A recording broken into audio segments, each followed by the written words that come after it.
Hello दोस्तों, एक बार फिर से आप सभी का स्वागत है एजुकेशन बाइट पर। कैसे हैं आप सभी?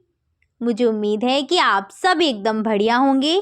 मैं आपकी डीएलएड थर्ड सेमेस्टर की संस्कृत विषय की क्लास लेकर के आई हूँ और संस्कृत में आपको जो टॉपिक मैं पढ़ा रही थी वो आपका चल रहा था संस्कृत की वर्णमाला यानी कि माहेश्वर सूत्र।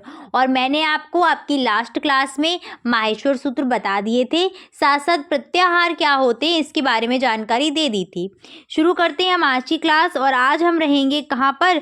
वर्ण के प्रकार पर, कि वर्ण कितने प्रकार के होते हैं। उससे पहले एक बार हम रिवाइज कर लेते हैं संस्कृत के जो आपके वर्णमाला के 14 माहेश्वर सूत्र हैं उन सभी को। संख्या अगर पूछी जाए कि माहेश्वर सूत्रों की संख्या कितनी है, तो 14 माहेश्वर सूत्र हैं जो कि पाणिनि के द्वारा दिए गए हैं। ठीक है, पहला है आपका आ ई उड़ा, रील रीका, ए अंग, अयोचा, हयवरट, लड़, यमगर्णम, झवई, घटदश, जबगटदश, खफ, छठथ, चटतव, कपय, शससर और हल। तो ये आपके 14 माहेश्वर सूत्र कुल मिलाकर के दिए गए हैं। और इन 14 माहेश्वर सूत्रों से प्रत्याहार कितने बने हुए हैं? तो टोटल 42 प्रत्याहार आपके बनाए गए हैं। क्लियर है? जिसमें आपका अच जो प्रत्याहार है वो किसको बताता है? अच प्रत्याहार में सभी स्वरों को रखा गया है। देखो, आ, ई, उ, री, ए, ओ, ऐ, औ, सारे के सारे स्वर आपके आ गए अच प्रत्याहार में। बाकी का जो आपका दूसरा है हल प्रत्याहार, इस हल प्रत्याहार में सभी के सभी क्या दिए गए हैं? व्यंजन दिए गए हैं। ठीक है, आप यहाँ से देखोगे 5वें नंबर से लेकर 14वें नंबर तक ये आपका पूरा का पूरा क्या है? हल प्रत्याहार है। तो आज हम शुरू करते हैं कहाँ से? वर्णमाला से, कि वर्णमाला क्या होती है। तो वर्णमाला की हम बात करें, वर्णमाला क्या है? वर्णों के व्यवस्थित समूह को वर्णमाला कहा जाता है। और संस्कृत की वर्णमाला में कुल कितने वर्ण दिए गए हैं? कुल 46 वर्ण हैं। ठीक है, जब आप उन 14 माहेश्वर सूत्रों में काउंट करेंगे तो वहाँ पर आपके जो दीर्घ स्वर हैं वो नहीं मिलते हैं। उन दीर्घ स्वर को जब आप जोड़ लोगे तो आपके कितने वर्ण हैं? टोटल 46 वर्ण हैं संस्कृत वर्णमाला में। ठीक है, स्वर और व्यंजन मिला के क्या है? 46 वर्ण। वर्ण कितने प्रकार के होते हैं? तो वर्ण 2 प्रकार के होते हैं। पहले हैं स्वर और दूसरे हैं व्यंजन। स्वरों के लिए कौन सा प्रत्याहार है? अच प्रत्याहार। और व्यंजन के लिए है आपका हल प्रत्याहार। क्वेश्चन आपका इस तरीके से पूछ लिया जाता है कि अच प्रत्याहार में कौन से वर्ण रखे गए हैं?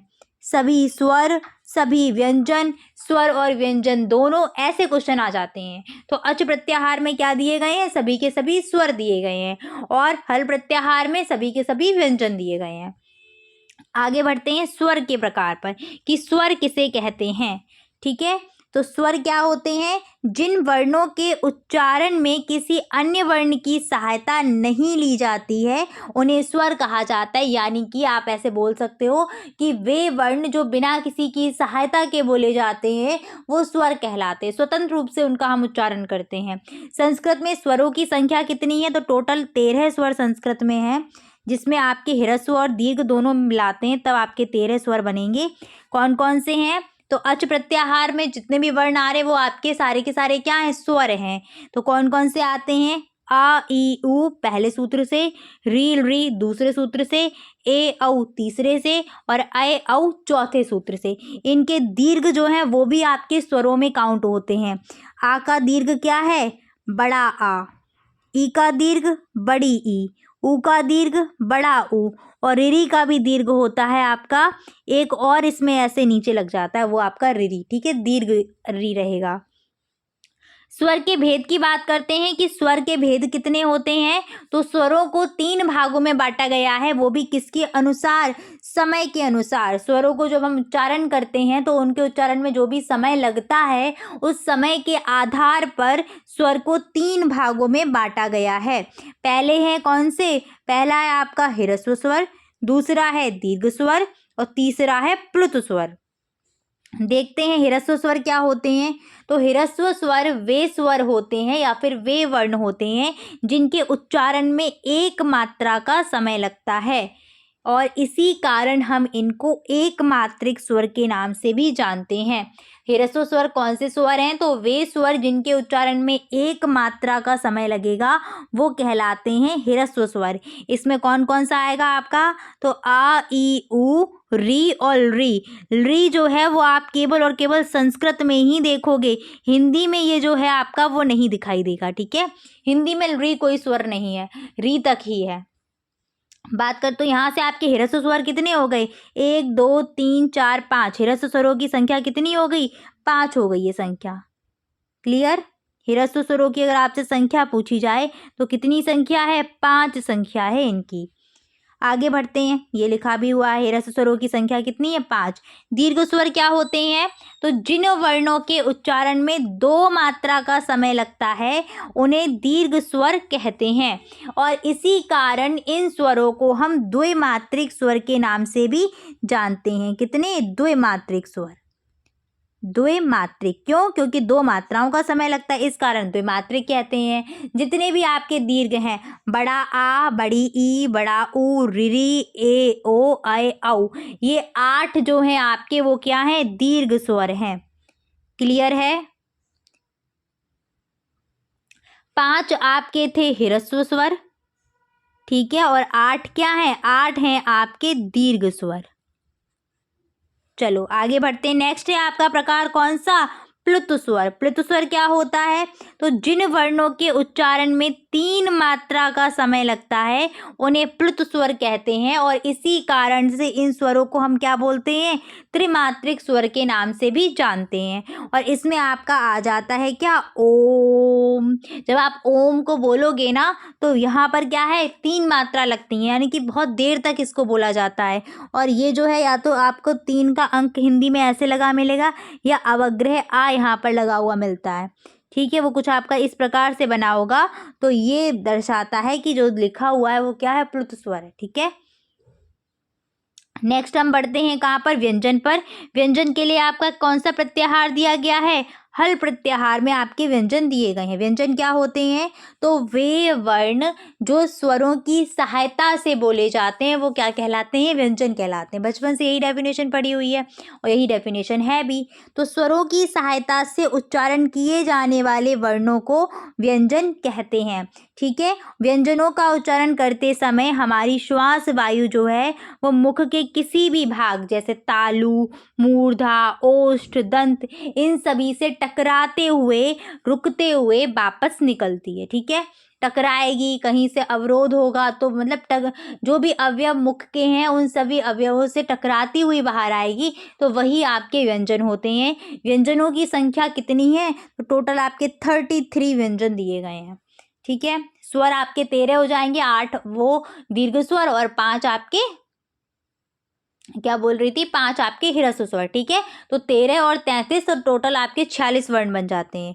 व्यंजन के भेद की बात करें तो संस्कृत में आपका है स्पर्श व्यंजन, अंतःस्थ व्यंजन, ऊष्म व्यंजन। स्पर्श व्यंजन वे व्यंजन होते हैं जिनके उच्चारण में हमारे जो जिह्वा है, श्वास वायु है, मुख के बाकी के अवयवों को स्पर्श करती है, वो स्पर्श व्यंजन होंगे। ठीक है, ऐसे आपके अंतःस्थ व्यंजन दिए गए हैं। ऊष्म व्यंजन है, इनकी संख्या देखो। सबसे पहले जो स्पर्श व्यंजन है वो कितने हैं? तो टोटल आपके 25 व्यंजन स्पर्श हैं, 4 अंतःस्थ व्यंजन है, जिसमें आपका कौन कौन सा आता है? य, र, ल और वा, ये 4 अंतःस्थ व्यंजन है, और 4 ही आपके ऊष्म व्यंजन हैं। कौन कौन से? श, स, सा और हा, तीनों सा और हा ये ऊष्म व्यंजन है। तो टोटल आपके देखो 25 और 4 कितने हो जाएंगे? 29, और 29 और 4 33। तो टोटल आपके व्यंजन कितने हैं? 33 हैं। स्पर्श व्यंजन की बात करते हैं तो जिन व्यंजनों के उच्चारण में जीभ मुख के अलग अलग स्थानों को स्पर्श करती है उन्हें स्पर्श व्यंजन कहते हैं। ठीक है, इसमें आपके जो 5 वर्ग दिए गए हैं, का वर्ग, चा वर्ग, ये सारे के सारे वर्ग आ जाते हैं। ठीक है, इनकी संख्या है आपकी 25। इसमें 5 वर्ग हैं आपके। पहला है का वर्ग, दूसरा है चा वर्ग, तीसरा है टा वर्ग, चौथा है ता वर्ग और 5वां है पा वर्ग। ठीक है, तो ये आपके 5 वर्ग के 5 व्यंजन लिखे हुए हैं। इन सभी वर्गों में आपके 5-5 जो वर्ण हैं वो दिए गए हैं। देखिए 1 2 3 4 5 और 5-5 वर्ग हैं, तो टोटल आपके 5 गुणा 5 कितने हो जाएंगे? 25 जो हैं आपके वो क्या हो जाते हैं? स्पर्श व्यंजन हो जाते हैं। ठीक है, तो का वर्ग, चा वर्ग, टा वर्ग, ता वर्ग और पा वर्ग इनको याद रखना। साथ साथ इन सभी के जो पंचम वर्ण है उनको भी याद रखिए, क्योंकि ये पंचम वर्ण थोड़े से अलग है। इनको नासिक के व्यंजन या अनुनासिक व्यंजन के नाम से भी जाना जाता है। इन पंचम वर्ण को पंचम अक्षर भी आप बोल सकते हो। ठीक है, इसके बाद आते हैं अंतःस्थ व्यंजन पर। तो अंतःस्थ व्यंजन को यड़ प्रत्याहार में रखा गया है। यड़ प्रत्याहार की मैं बात करूं तो यहाँ पर मैं आपको यड़ प्रत्याहार दिखाती हूँ माहेश्वर सूत्र में। माहेश्वर सूत्र अगर आप देख रहे हैं तो देख पा रहे होंगे यड़ प्रत्याहार कहाँ से है? यहाँ से लेके यहाँ तक है।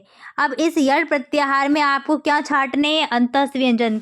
बताओ इस यड़ में कौन कौन से व्यंजन आ रहे हैं? पहली बात इसमें आ कौन कौन से रहे? पहला आ रहा है या, फिर आ रहा है वा, फिर रा और फिर ला।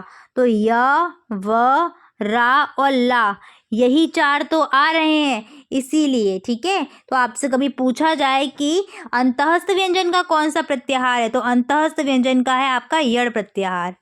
ठीक है, चलिए, तो अंतःस्थ व्यंजन क्या रहेंगे? जिन व्यंजनों के उच्चारण करते समय जो हमारी जीभ है वो पूरी तरह से उच्चारण अवयवों को स्पर्श नहीं करती है, उन्हें अंतःस्थ व्यंजन बोलते हैं। ठीक है, हमारी जीभ हल्का फुल्का, आप बोलिए य, र, ल, व, तो पूरा स्पर्श नहीं करती है। ठीक है, हल्का फुल्का स्पर्श करती है, इसीलिए इन्हें अंतःस्थ व्यंजन कहा जाता है। अंतःस्थ व्यंजन की संख्या कितनी है? तो 4 अंतःस्थ व्यंजन है, य, व, र, ल। इनका क्रम पूछ लेते हैं, क्रम इनका बहुत इंपॉर्टेंट है। हिंदी में क्रम थोड़ा अलग है, वहाँ पर शायद आपका यर अलावा होता है और यहाँ पर य वर अला है, तो ये चीज़ ध्यान रखना, इनका क्रम अलग है। साथ साथ एक और इम्पॉर्टेंट पॉइंट है कि या और वा को हम अर्ध स्वर के नाम से भी जानते हैं। ठीक है, अगर आपसे पूछा जाए अर्ध स्वर है, निम्नलिखित में से कौन सा अर्ध स्वर है, तो या और वा जो है वो अर्ध स्वर भी हैं। इसके बाद आता है आपका ऊष्म व्यंजन। ऊष्म व्यंजन के लिए शल प्रत्याहार दिया गया है, और शल प्रत्याहार है क्या आपका? 13वां जो सूत्र है वो है श, स, स, र और 14वां है ह, ल। तो जब आप इसमें वर्ण निकालोगे तो निकल के आएगा श, स, स और हा। तो ये 4 आपके निकल के आते हैं शल प्रत्याहार में वर्ण, और यही चारों क्या हैं? ऊष्म व्यंजन है। ये आपका 13वां माहेश्वर सूत्र है और ये 14वां है। ठीक है, ये क्या होते हैं भाई? ऊष्म व्यंजन। तो जिन व्यंजनों का उच्चारण करते समय हवा रगड़ कर गर्म हो कर के ऊष्मा लेते हुए बाहर निकलती है, उन्हें हम ऊष्म व्यंजन कहते हैं। ऊष्म व्यंजनों की संख्या कितनी है? तो ऊष्म व्यंजनों की संख्या भी कितनी है? 4 है। जैसे अंतःस्थ 4 थे वैसे ही ऊष्म व्यंजन भी 4 हैं। तो कौन कौन से हैं? श, स, ह, ये ऊष्म व्यंजन है। बहुत इंपॉर्टेंट है अंतःस्थ और ऊष्म व्यंजन, याद रखिएगा। ठीक है, इसके बाद आते हैं संयुक्त व्यंजनों की बात करें तो संस्कृत वर्णमाला में कहीं भी संयुक्त व्यंजन नहीं है। आपने माहेश्वर सूत्र पढ़े हैं, देखे हैं ना, कहीं आपको कहीं कोई भी संयुक्त व्यंजन लिखा हुआ मिला? नहीं मिला। तो संस्कृत का जो माहेश्वर सूत्र है वहाँ इनका कोई स्थान नहीं है। ठीक है, अब संयुक्त व्यंजन होते क्या हैं? तो संयुक्त व्यंजन, संयुक्त का मतलब क्या है? मिलकर के बनना। तो जब 2 व्यंजन मिलकर के कोई एक व्यंजन बनाते हैं तो उसे कहते हैं संयुक्त व्यंजन। ठीक है, ये चारों ही बहुत इंपॉर्टेंट हैं, क्योंकि आपसे क्वेश्चन जो पूछा जाता है वो इस प्रकार से कि छा किससे मिलकर के बना हुआ है, तो वहाँ पर ऑप्शन में दिए जाएंगे इस प्रकार से। ठीक है, सारे ऑप्शन सेम ही लगते हैं, समझ में नहीं आता कौन सा सही है। तो देखो यहाँ पर सबसे पहले मैं आपको बता दूं, क्षा जो छतरी है वो किससे बनता है? क और सा से, षटकोण वाला सा। त्रा बनता है ता और रा से। ज्ञा बनता है जा और वहाँ से। श्रा बनता है शा और रा से। अब एक चीज़ ध्यान रखना, इनके जो पहले वाले अक्षर होंगे ये सब के सब हलंत वाले होते हैं, सभी में हलंत लगी होगी, और जो दूसरे वाले हैं उनमें हलंत नहीं होती है। ठीक है, इन सभी में हलंत लगी होगी हमेशा। दूसरे वालों में हलंत एक कंडीशन में लगेगी, जैसे आपका क्ष क्षत्रिय बना हुआ है, इसमें अगर हलंत लगी हुई आती है तो इसका मतलब है कि जो पीछे वाला आपका दिया गया उसमें भी हलंत लगा हुआ है। ठीक है, चलो मैं इसको यहाँ पर ऐसे लिख के बता देती हूँ, का, हलंतम का और श, तो ये मिलकर के आपका बनेगा क्ष, वो भी किसका, हलंत वाला है, इक्वल लगेगा यहाँ पर। क्लियर है, याद कर लेना, ये चारों के चारों, का और शा मिलकर के क्षा बनता है क्षत्रिय वाला, ता और रा मिलकर के त्रा बनता है, जा और वहाँ मिलकर के ज्ञा बनेगा, शा और रा मिलकर के श्रा बनेगा। इसके बाद आते हैं कि संस्कृत वर्णमाला में संयुक्त व्यंजनों का कोई स्थान नहीं है, वो मैंने आपको बता दिया। आगे हम बढ़ते हैं अयोगवाह पर। अयोगवाह क्या होते हैं, तो अगर हम बात करें अयोगवाह की, अयोगवाह ना तो स्वर है और ना ही व्यंजन है, ठीक है। पर अगर संस्कृत में आपसे पूछे कि अयोगवाह है क्या, मतलब ये ना स्वर है ना व्यंजन, तो आपको पता है कि ये ना स्वर की प्रॉपर्टी ले रहे होंगे ना व्यंजन वाली। क्लियर है। संस्कृत में अयोगवाह की संख्या कितनी है, तो संस्कृत में 4 अयोगवाह हैं। पहला है अनुस्वार मतलब अंकी बिंदी, दूसरा है विसर्ग मतलब आहा, जिसमें आपका ये 2 पॉइंट आ जाते हैं। जिह्वा मूल्य आपका इस टाइप से लिखा जाएगा, का और ख, और उपपद्यमानीय में आता है आपका पा और फा। ये सिंबल बस याद रखना, ये ऐसे बनाया आधा और नीचे इसमें जॉइंट कर दिया, तो ये सिंबल के साथ में जब का और खा लगा हुआ होगा तो वो आपका क्या है, जिह्वा मूल्य। अब ये क्यों है, बस आपको सिर्फ इतना सा ध्यान रखना है कि संस्कृत में अयोगवाह है कितने, तो संस्कृत में 4 अयोगवाह होते हैं। कौन कौन से, अनुस्वार, विसर्ग, जिह्वा मूल्य और उपपद्यमानीय, ठीक है। इसके बाद आते हैं हम अनुनासिक वर्ण पर कि अनुनासिक वर्ण क्या होते हैं, तो इन व्यंजनों के उच्चारण में वायु मुख व नाक, नासिका के द्वारा, दोनों के द्वारा बाहर निकलती है। एक चीज़ ध्यान रखना, एक अंतर पूछते हैं आपसे, अनुस्वार और अनुनासिक में क्या अंतर है, ठीक है ना। अनुस्वार, अनु मीन्स पीछे, स्वार मीन्स स्वर, स्वर के पीछे जो आते हैं वो होते हैं अनुस्वार, ठीक है। अनुनासिक क्या होते हैं, तो ऐसे व्यंजन वर्ड जिनके उच्चारण में वायु मुख नासिका दोनों से बाहर निकले, वो होते हैं आपके अनुनासिक वर्ण। हिंदी में आपने चंद्रबिंदु लगी हुई देखी होगी, वो इसी में आती है। साथ साथ आपके प्रत्येक वर्ग के जो पंचम अक्षर हैं वो अनुनासिक वर्ण होते हैं, इनको नासिक के वर्ण भी बोला जाता है। प्रत्येक वर्ग का पंचम अक्षर, जैसे का ख ग का पंचम, ऐसे पा फा वा का पंचम माँ होता है, ता ता ता का पंचम ना होता है, इसी प्रकार से वो सारे के सारे पंचम अक्षर मैंने यहाँ पर लिखे हुए हैं, ठीक है। कौन से माहेश्वर सूत्र में ये कौन से स्थान पर आते हैं बताइएगा, जो पंचम अक्षर में वो कहाँ पर आते हैं, 7वें नंबर पर आते हैं, ठीक है।